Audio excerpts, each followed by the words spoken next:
I'm the type of person, as you know already, if anyone has been, on our show or watched us, have our conversations, I like to get people thinking. I like to, yes, it definitely takes a community. I like to get people thinking about things that they should think about. Maybe just kind of give the other perspective and help people see like where I'm going with it. So which way do you think you want to go with it, Jazz? So I actually want to say something, and it sparks off of, it was a thought I had before, and Sin Red Panda said, which I love the name, but Sin Red Panda said, it takes a community. And I was actually thinking about, like, I think, I think there's also a cultural aspect to this, as is with everything. There's always a cultural aspect to it, right? But I think in the in the Western world, like in the, especially over in the Americas, I think there's more of an emphasis on the single household, um, just, the two parents and or the one parent. And that is like, that is the focus on the family unit. But I think over more in the east part of the world, right, I think especially in the African and Asian continents, there's more of a conversation, or there's more of an emphasis on the community, on, right, that is one a part of who's raising that child, those children, and it's kind of everyone's responsibility, and not just you as the parent. I haven't lived in Africa or in Asia, but I would be curious to know if, like, I think, like, at least over, like, in America, when a lot of parents see, like, okay, that's my child is a reflection of me, and everyone else see, like, if a child's acting up, like, oh, that's a reflection on the parent. I'm like, ooh, like, what did you do, right? I Yeah. wonder if the thought process is more in like the eastern part of the world of, I wonder what community they grew up in, They grew and up. then, or the thought, I don't know, like, anyone who, like, feel free to chime in, but I wonder, and I would hypothesize that that would be more the case as opposed to here. Here. Yeah. It's totally like bing, the pin right there. It's Mm. totally, and I think that's why I look at it and I'm just like, well, what happened? Like, what happened to that? Because it used to be, we were also like that. And so I think that is a thing. Like, when I've worked for different cultures, I've worked for a Korean family. In the Korean family, when they have their children, it's nothing for the parents to come. I remember one of my nanny families I would always talk about, and people would laugh because I would say she planned out my life for almost 20 or 30 years. And they were like, "Are you serious?"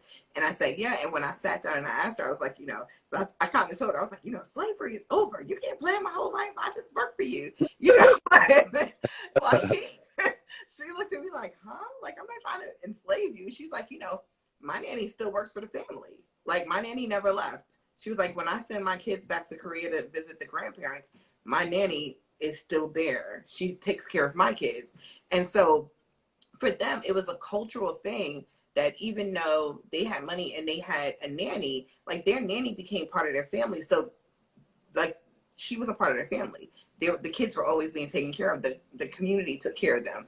Like, I know, even growing up in Jersey City, I remember if I got in trouble, like, everybody in the community knew. They were like, "Oh yeah, I heard you came in late that last week. Let me catch you outside." Like, it was one of those things. Like, I bet not catch you outside. I'm calling your mom. I'm telling your mom that you were, behind the house with a boy or something. Like, everybody Yeah. made sure that they had a part of being this community that helped to raise children that were going to be better, and like that were going to affect society the right way.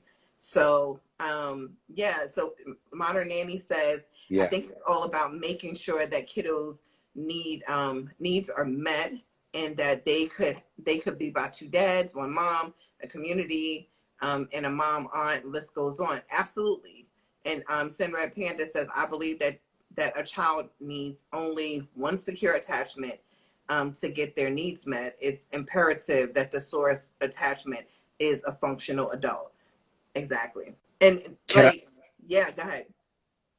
so like, and so I hear what the, the modern nanny and Sinred Pandas is saying, that, like, it, the single parent can, raise, or it's more about the child and how the child feels, more than, who's raised, like, if it's the community, or if it's the, the one mom, the one dad, the two dads, and but I would think in Sinred Panda says, it's important that they're a functional adult. I I think even as adults, that, even as adults, we have needs too. And I think that while it is very much possible that, a single mother can, raise a child, not struggle at all, have no stress, and just be like even though there's no such thing as like the perfect mom, but right, but just as perfect as any other two-parent household, community parent could be. And while I believe that to be true, I would say that it is a lot more challenging when you don't have other people, you don't have that community, or you don't have that other person you can lean on, or that you can tag team with, and, even just talk to and like brainstorm, like, okay, how are we going to go about this? So, while, yeah, I think us as adults, very much, and especially depending on your childhood, you know, I think we have needs too, and we're social humans too, and we naturally, no matter what the culture, depend on other people. And so I think it's just, but I would agree, it's all about, it really, at the end of the day, it's all about what that child is receiving, Yeah. right? And who that child is too, I think, plays a part in it too, because I Yeah. think the child is like, in one household, may even thrive more than with a single parent, as opposed to, the average two parent. I think, obviously there's always going to be exception, there's always going to be different cases. But go ahead, Kim. Well, what's, as seeing it from so many different perspectives, as the Yeah. child, as the mom, as, as even the outside observer, Yeah. like, what are your thoughts? I'm just gonna go on a couple of thoughts and a couple of statistics, and I'm gonna put it out there, and then I'm gonna say what I think, and you kind of chime in, and I'm sure people will start chiming in. Statistics show that an average single person alone can make somewhere between 30 to 40,000 a year. That's statistics. Statistics also show that America was based on an income for two family people. Well, yeah, for sure. So when you have divorce or death, there's a difference, because divorce will cause like a negative, not just in, the emotional part, but also the finances, because now that family is split in half, the income is split in half. Sometimes like one person may have to pay for the other person, like dependent on who made the most money, how you have to go through all the stuff like that. So that'll already become a stress, because now two incomes turn into one.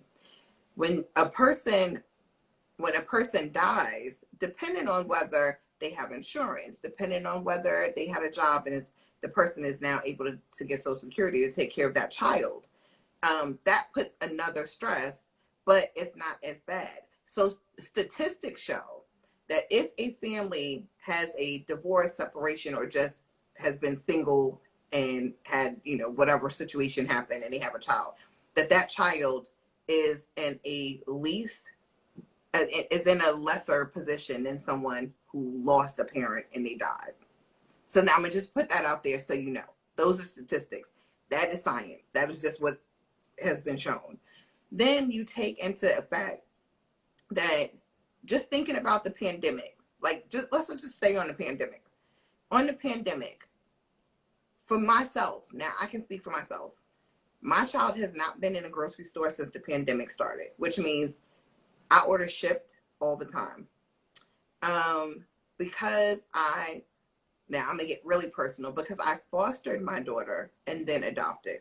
So she gets like WIC and stuff like that. So WIC, you have to actually go inside the supermarket to do on your own. So if you go inside to do it, that means you have to find someone to either babysit or to bring them with you. So you have that whole thing. Then you have a lot of single parents that can't get to the store. They don't have someone to watch their kid. Hi, Nanny Toto. They don't have someone to watch their kids or a child. They're home trying to figure out how they're going to make things ends meet. They don't have the community that they have because they don't really know what everybody else is doing unless they've formed a community that is strong enough to help them. And then you have people that are together in a home and they're still struggling and going through depression and different things. So now you put all of that in a single family home. And when I did the kind of the test, like I put out the little poll this week, 22% of the people that answered said that a kid that is in a single family home goes through the same thing during the pandemic that a child in a double family home goes through.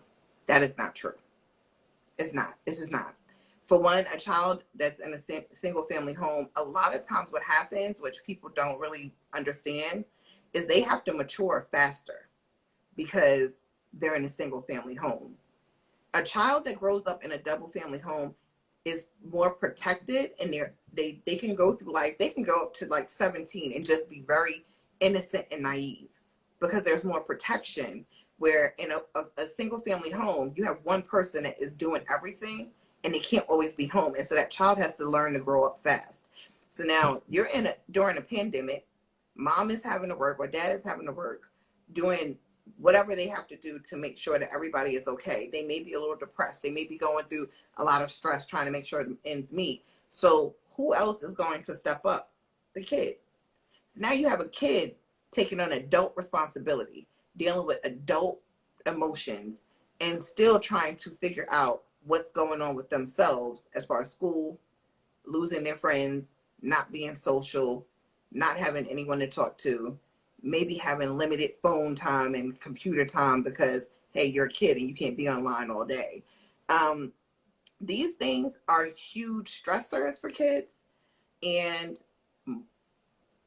not just kids in a double family home, but kids in a single family home feel it way more. There's a lot more pressure. And if you went from being an only child to dealing with this situation and not having siblings to like bounce things off of, it's even more of a stress for them. So what are your thoughts on that? So, yeah, I mean, I'm kind of seeing here, it does depend. Everyone's situations are different, and Mm-hmm. and I think there are so many, especially when you throw the pandemic, and there are so many different variables that play into it, and you know, I do think that it's potentially true what you were saying about since the child has to pretty much be with the parent all the time, that they're not like can't just be at home sheltered, doing their own kid thing. They have to pretty much go and do the adult things that are happening. And an adult thing is happening, there's no other person to say like, hey, come stay in the kid area. You Yeah. see things happening, when you're, mom's going through it, like you're right there too. And especially if you don't have any siblings, Yeah. the only other person, and I also would say though that I think a positive, probably more potential or also potential outcome is that you become, I think you have the potential to become really close to whoever that single parent is, because there is no other person. And so it's either we're going to like we're going to tear each other apart, or we're going to figure this relationship out, or it's going to be a mixture of both, and it's going to be the love hate, and I'm tired and we just need to separate from each other. But at the same time, it's like, you're the only person that I have. So like that attachment, that relationship, I believe I think there is opportunity there for like a really strong, great relationship between that single parent and that child, especially if it's that one child. But I would, well, but I, I'm also agreeing on the front that it's that the needs of the parent and the needs of the child are harder to get met in the way that everything is set up, and that creates stressors which impact, so that the parent is less likely to be their best selves and do things in the way that they would want to do things because of all the stress. And they're going, we just like children, like we have emotions and we're affected by our emotions, whether, even the most emotionally intelligent person in the world is still affected by their emotions. Yeah. So has, when they do get emotional, may not make the best decision, has to work to account for those things. And not everyone is the most emotionally intelligent person in the world. People are human, Yeah. and our emotions are going to get the best of us sometimes, and it's going to happen, and we're going to learn through it. And at the same time, our kids are going to learn through it too. Now, when there's a two-parent household, there's more opportunity for you to go and like, I need to go, and like, I need to leave the house and like reflect and be, and then there's a person, watch keep the child safe, but there is not that much of an opportunity. So it is, and I think I'm reparenting. I'm not even reading the whole thing, honestly, and I already know where it's going. That like, we have to learn, we have to grow ourselves. We have to fix a lot of times the things that were instilled in us from our parents to respond to meet the needs of our children, Mm-hmm. to respond in the best way. Mm-hmm. So let me actually read what you said. This is why I'm working on reparenting my inner child to identify the needs that were not met. Breaking the cycle is important to me. Yeah, Yeah. yeah, Yeah. And she also said parentification, which if people don't know what that is, and that's exactly what I'm talking about, is that like when a kid has to become the other adult, they have to emotionally. I've watched people, and I remember one time having a child at my house, and the child had to be maybe 7, and had a younger sibling that was about maybe 5. And I remember the parents went through a divorce, and the mom called crying, hysterical. And I was like, what's going on? What's going on? I'm thinking she just missed her child because her child was with me. And she was saying, no, I need to talk to her.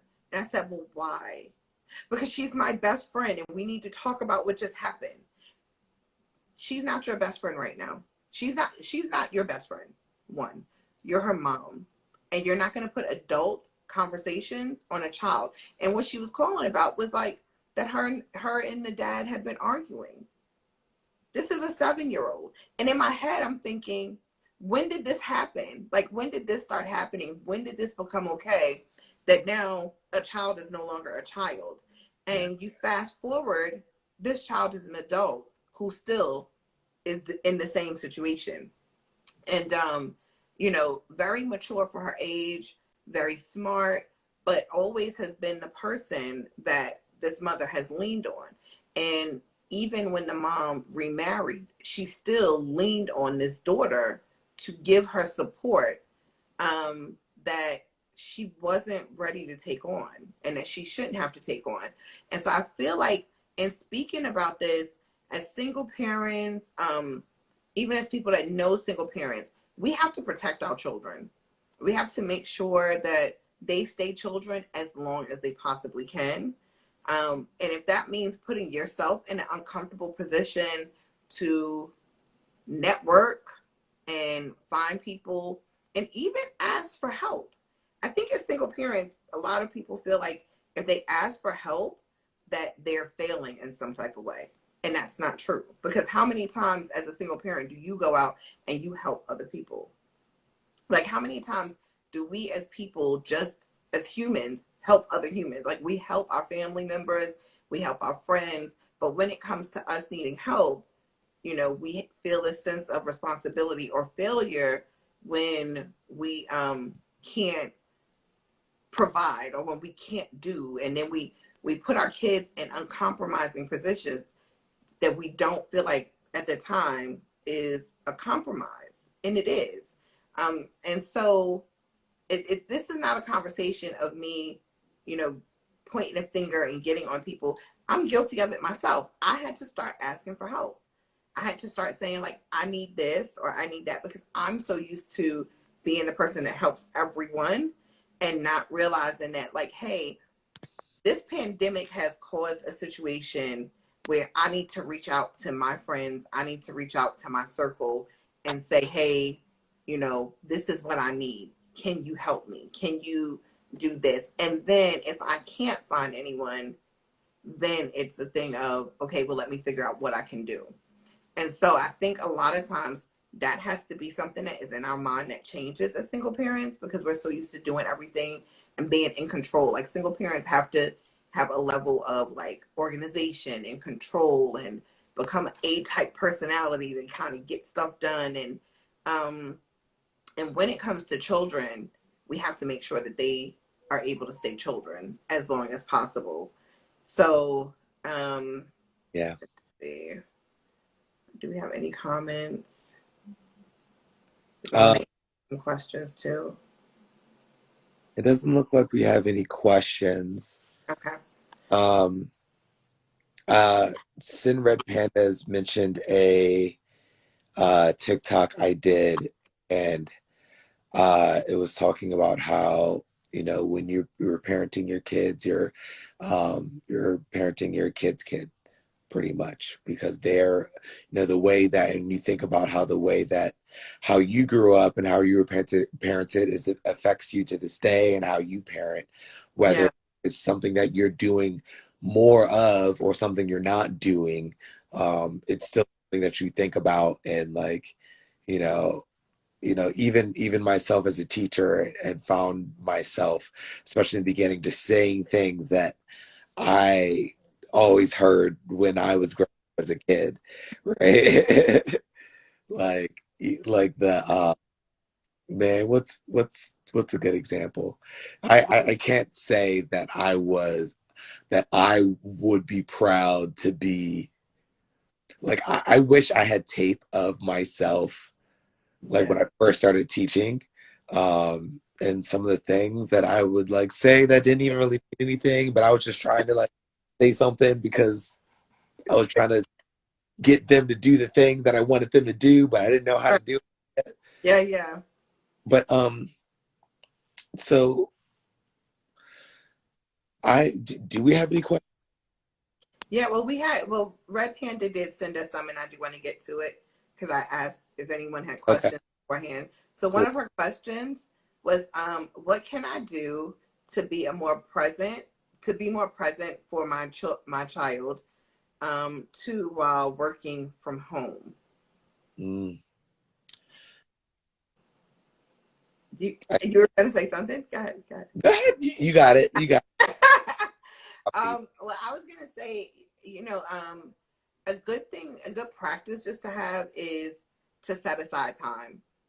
When Mm. you're working from home, your schedule, your schedule is your schedule, and you do have to work from home. You do have to put in a certain amount of time, but I see the thing scrolling. I don't know if you can still hear me. I don't know if that's just on Chaz's side, but um, like she says he's 2, so it's tough. Yeah. My daughter is 2, and she goes to work with me.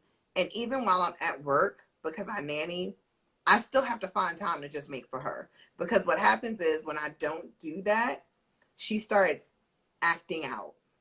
Yeah. Like, so my kid will be at work, the other kids will be good, and my kid is throwing temper tantrums. So when she's doing that, I'm realizing, okay, I haven't given her the time. like I haven't taken time today. So maybe, you know, at nap time, I take an extra, instead of just saying, okay, because my kid is great at, it's nap time, just go lay down in your bed, have your little blankie. Sometimes I might give her that time to sit on my lap, have her milk, you know, sing a song with her, to do a little bit of extra stuff. And that makes her feel like, okay, my mom gave me some time today. I didn't have to share her the whole day. Hmm. So I think that that's really important, even if it's just a lot of times, even if you're doing a Zoom, you can mute a Zoom, and if your kid comes in the room, sing a song with them.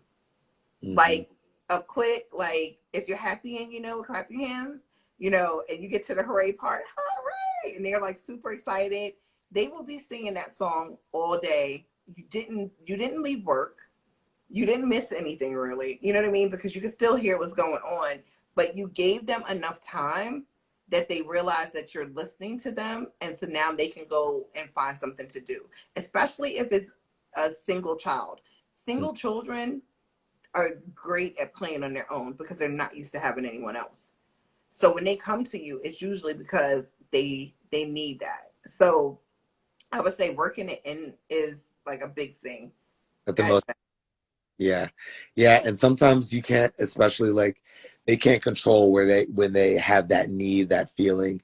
I think, waking up early, like you said, and spending the time with them is best. And then they still may come back. I think another like strategy to use is to, well, two, I'm going to say two good strategies to use.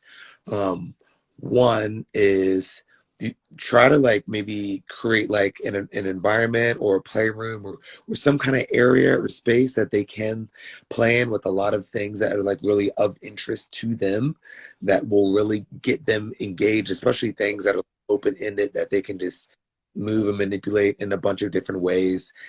Especially maybe you even, that's a time where you bring out like something that's like somewhat new, that that like, oh, like he's excited, like, oh, we brought this out, like I don't normally get to play with this. And so they're so disengaged in that thing that they're not even really worried about you very much. Or it's very easy to redirect them back to that fun thing that they're doing.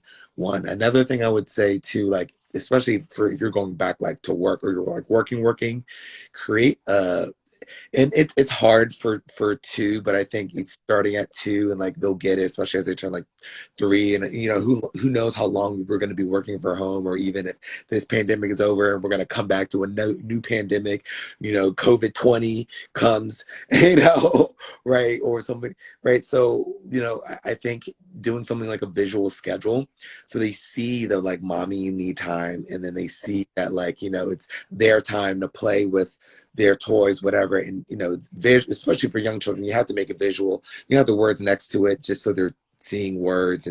But like the picture is what's really important for them, because that's what they're reading and that's what they're identifying. You can even make it a little bit more interactive and make them more in charge and like excited for it, if you have like a clothespin or something that they can like squeeze and like put on. If maybe not a clothespin if they don't have motor strength, but a clip, something that they can, maybe a back clip, something they can move to the next part of the day. And then it's, and you strategically want to plan out that day, like mommy time, wake up early, do it. Then maybe you have like breakfast as you're starting to zoom in. They're eating, maybe they can eat by themselves, or maybe they can't. And so you do the breakfast as you're starting on, and whatever your routine is. And then it's the free play time where they get to play with the new toy. And then that's what they're doing. And you have like books and a bunch of different things they can do and bounce. Now, don't just put one thing and expect, because especially they like to bounce around and play with a bunch of different things, right?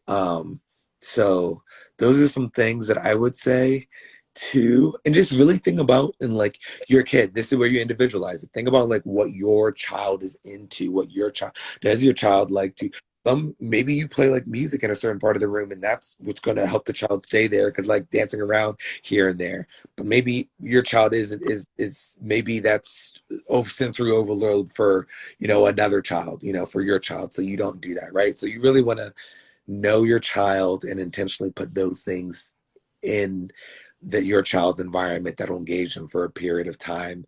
And then I thought the mute on Zoom and doing sing a little song, great. Like, oh, sing a little song. And bonus points if you can have the song somewhere in the song, make it a routine that they go back to play. Like if you were like, no, maybe you're doing like Down by the Bay.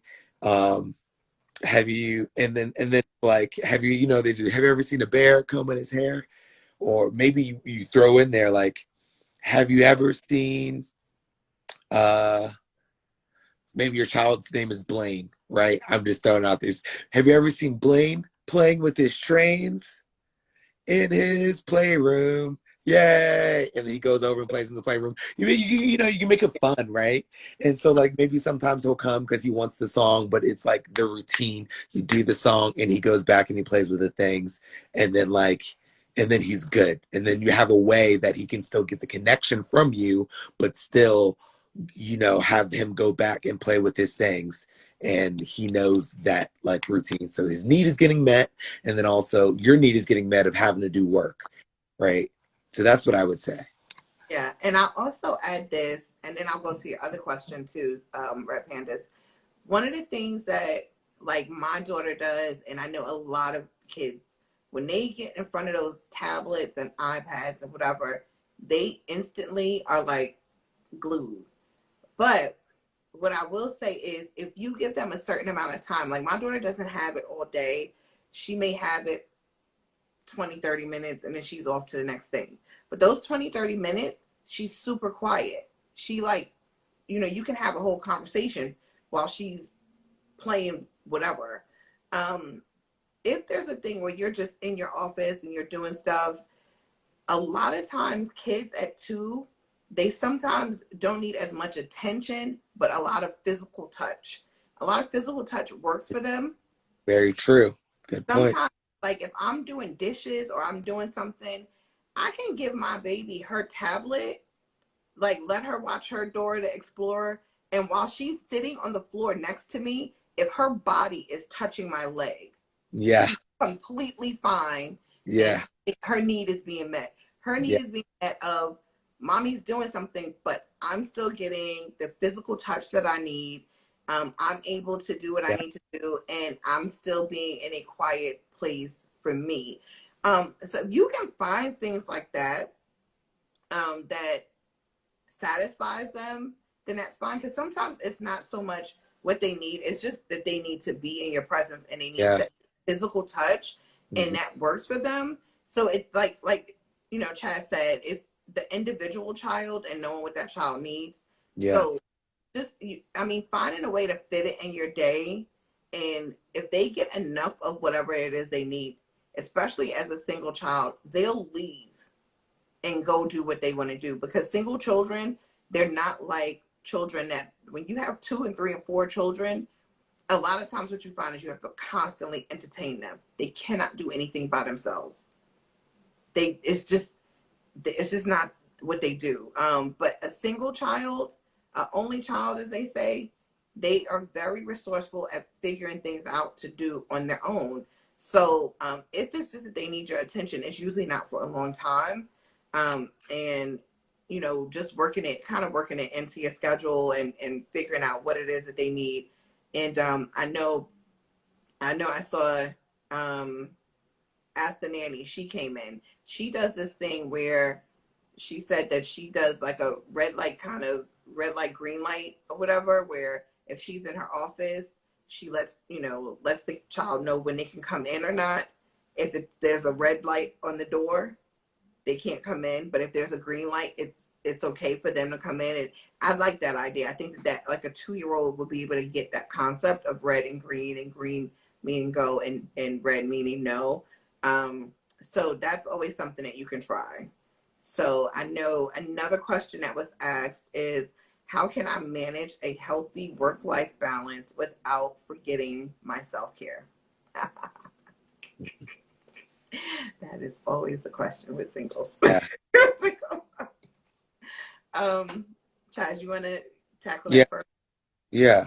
Yeah. Can I read it again? How can I manage a healthy work-life balance without forgetting my self-care? So I really think that self-care and work-life balance, work-life marriage, but relationship, I think all of these things of balance are a continuous kind of nonstop assessment, self-awareness of yourself. And Mm-hmm. and just you know, like we talk about what the child's needs are and us knowing what the child's needs, we have to know what our needs are too. Because I think that's different for, again, that's different for different people. Some people recharge by being with other people. Some people recharge by being, alone, right? And knowing what activities actually make you feel recharged, I think is important in having a variety of them. Maybe some that you can do in small increments of time, some that you can do in medium increments of time, and some that you may take the day for, or maybe they're yearly, things, like long-term things. And so I think you have to have a variety of those things, and identify what your self-care looks like. Is it working out? Is it meditation? Is it listening to music? Is it actually pouring your into something like knitting or something else that you're like passionate about? Does that recharge you, right? Like you have to know, be very self-aware of who you are and what recharges you. And some people are like, well, I don't know what I like. Like, that's a big part of self-care. Figure it out, like learn, try things, do different things, like go deep inwards, go into that inner child of what did I like growing up? What did I enjoy before, life crushed me, right? Because when you're a kid, you're a child, you enjoyed something. Like I've never met any child who didn't enjoy something, Yeah. right? So like, maybe, and that's a place to start. And maybe the thing as an adult, it manifests differently, but so I think that is the first thing. Now, how do you schedule time out for that, right? How do you make the time for it? And that's why I say you have to have, you have to have, small increments of time, medium, and so forth, so on and forth, so forth, that you can do in a variety of things.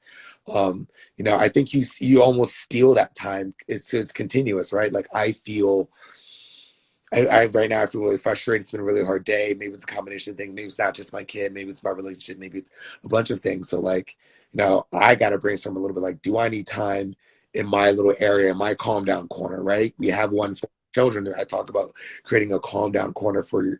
Where do I go to decompress? One, is it my favorite song that's going to kind of help me, even just for a moment? Right? It only takes 2 minutes. Is it deep breaths? Is it meditating, right? Physically taking deep breaths, giving oxygen to the brain, like it does de-stress you. It's a biological thing, right? It's not just like a fun kind of thing to take your mind off of it. It's a biological thing that can de-stress you, right? And there's a lot of, there's a lot of research out there about science, about meditating and working out, right? Yeah. So stealing time, however that is in your situation, whether it is maybe you do have the resources to have someone come in the home and you can take a day, maybe you don't, and you have to still try to steal time in the bathroom, and create, do one of those things, create the environment for whatever them, and steal 10 minutes and be very intentional about that. Maybe you have a friend, maybe you have the tribe, right, that can come over and will watch your child, and I would say even your tribe is a part of your resources, right? Do you have someone, is a neighbor, right? Are there neighborhood kids? Go to the park, go outside. Like that's going to help you and help your child. There's a lot of these things that are just help humans, right? Go outside and go to the park, mingle with the moms, right? And those are the things, make those connections, find the mom groups, the parent groups, the, sign up to my community. That's why as a part of it, because we have, and part of it, not to plug, but like part of it is other people. I try to have a big emphasis on the group. We have a Facebook group doing like group coaching just so that other people can hear other people's stories and what they're doing. And, maybe it's lives like this, that you can listen to in the background while you're doing this, whatever it is. Yeah. Yeah. She says belly breaths are great at de-stressing. I feel a little overtouched a lot. Yeah, I think that it's amazing. Like I've just been learning a lot about mindfulness because we have a nanny friend, Alexa Ray, who does mindfulness. And when I tell you, like the couple of times that we've done mindfulness, I've gotten in my car and I'm like, let me just be mindful of just driving. And it's really interesting to realize how many times we zone out and go into different things and just don't even pay attention to what we do because we're always on automatic as and I think that's like a I think that's just a mom thing. It's not even just a single mom thing.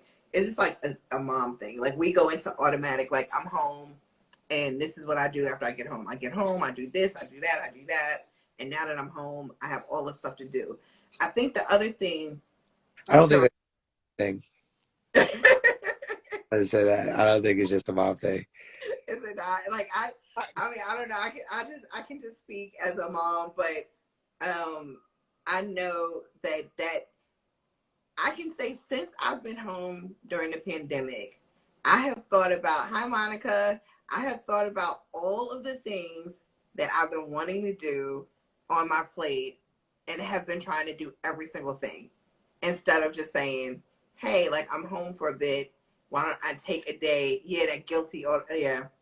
Like I'm so guilty of autopilot. It's like, I just want to take a day. And, so I remember last Saturday, I felt so bad because I literally did nothing. Like nothing. Nothing. I think And that's fair. I And felt I felt so bad. And I talked to someone and they were like, it's okay to do nothing. Like you do stuff all the time. It's okay to take a day and just relax and do nothing. And I and you was like, that's it. it too, because like when you take that time for yourself, and whether it's like the recharging or self-reflection or even any amount of growth like that, Mm-hmm. then you're able to pour back into your kid, so it doesn't just benefit you and your Yeah. actual physical health. It also impacts your child and what you're able how you're able to show up and be present for her too. So like, I while like I like understand people feeling guilty. I think it's a very natural, normal way to feel. I think that we should reframe it and look at it as something that we're doing for our child, Or not, as like despite our like child. Like I think you're doing it for you and your child, right? yeah. Yeah. And I think that is so much that plays so much a part of like I hear so many people say like how they feel guilty when they're doing something. Like my mom, she always used to, and I never understood it. And when I was a kid, I used to I remember loving, my mom would work in the city and she used to work in New York City and we lived in Jersey City. So it was, always a traveling back and forth, but she would always come home with something. Like, even if it was like a little toy, she would always come home with something for me. And I remember that, she would say, if I didn't come home with something for you, you would throw a fit. Like she said, you would fall out on the floor. Like you would have these like fits, these temper tantrums. Well, I gotten used to my mom coming home with something. So if she didn't have something, I was like, well, where's my something? Like, where is it? And she would say, I used to sometimes, stop at the store and I would get something for myself. She said, and I would come home and I would feel so guilty that I bought something for myself. I would take it back and get you something too. And, I think about that as an adult and I can see how it could easily be done because there's always like this guilt of, and I hear even nannies say it, the parents don't want to discipline the kids because they feel guilty that they're at work with them, they're at work and that they're home all day. And in your head, you're like, well, they have to be taken care of, so they shouldn't feel bad about being at work, but it's just this guilt of, I should be doing more. I should always be doing more. So, or they need this and I need to be there for them. And it's just like this weird, it doesn't make sense why you have the guilt, but you do. And so it's just this weird thing that happens. And it's okay to do something for yourself, and it's okay to do something that you love. Like when you're trying to find work balance and home balance, and trying to find that balance, try and figure out, like Chad said, what it is that you do love. And sometimes it's not so much about being away from your child. I think a lot of people think that like they have to be away from their kid to have this like self rejuvenation. You don't. You can find something that you both love. If it's just like going to the pool, or even if it's reading a book. I know I have seen a lot of times I can go and we can go to the park or do something, have a picnic, and I can read my book, and she could be doing something else, playing, but I'm still watching her, and I'm still having that time. Going for a walk, putting a 2-year-old in a stroller, or I've seen people put 4-year-olds in a stroller. Hey, whatever works. Like if you need, that's the only way you can have control. Do what works. Hey, Patsy. Yeah, nature is great. Like getting outside and just getting some fresh air, being able to kind of walk around and just stroll and breathe and take in what's going on. That always works for me. And I think nature does something to like humans. I don't like, I haven't done a ton of research like on it. Like I know a little bit, like I think there is like research about it, but even without science, like I so clearly see it in people and myself, and just how people behave, that nature is just, it's good for people and it helps people feel good. And I think, I don't know, I think there's just this, maybe spiritual connection that we feel, and maybe it's not spiritual, and maybe it is very scientific, and maybe it has something to do with the oxygen of the trees that we're having access to, or maybe it's something a lot more concrete than that. And but like it is a feeling. It can be so just like I don't know, like after a stress, like you've been at work day, you've been stressed out, and that moment you walk out of your like job and into the outside, and you just breath, and it's just like, ooh, like it just feels like a whole nother part of the day that like I see that in myself and other, like in other adults, but I also see it in like children too. Like you see when children like go outside and they're like, yeah, they let it all out. like they just like have to run, and it's just like I think there's really something to that, and I would probably recommend. I think I said you have to find the right thing for each person. I'm gonna just say I would hypothesize that nature is probably good for everyone. Yeah, I think it totally does. I know we're probably gonna end soon because it's Yeah. almost 8:30, so it's gonna it'll kick you out. But I know when I lived in Cleveland, that was one of the things that I couldn't live there anymore, because it was cloudy all the time and it snowed. It was winter almost 9 months out of the year. And without having like a spring, and the spring would come, and before you knew it, like literally if you blinked, you missed it. Like the trees would turn pink, and the next thing you know, they were green, like literally in a week. And so it just, you used to find that, like Forbes would always say that the worst places to live for the most depressed people would be Seattle, because it always rained there, Cleveland, because it was always cloudy, and I think it was like one other place, but it's like, the weather does something to you. So we're in Minnesota. Yeah, so you Yeah. get it. No. Like, so just really trying to Yeah. get that and capitalize on that time of being out and having nature. And even if it's like taking your kid roller skating, and kids can go roller skating, they can go, that was always fun for me. I used to love to go roller skating. That was like my thing. So teaching them early, doing bike riding with them, like stuff like that you can do. Put them on the bike if they can't ride themselves. You know, get the chair, the attachment, and you ride with them. Yeah. But I will say, because we're gonna end in like 2 minutes, find a community, whether it's on Facebook, whether it's on Meetup.com, and figure out who your people are that love you as much as they love your kids, and make that your community. Make that what you do to be able to get out the house.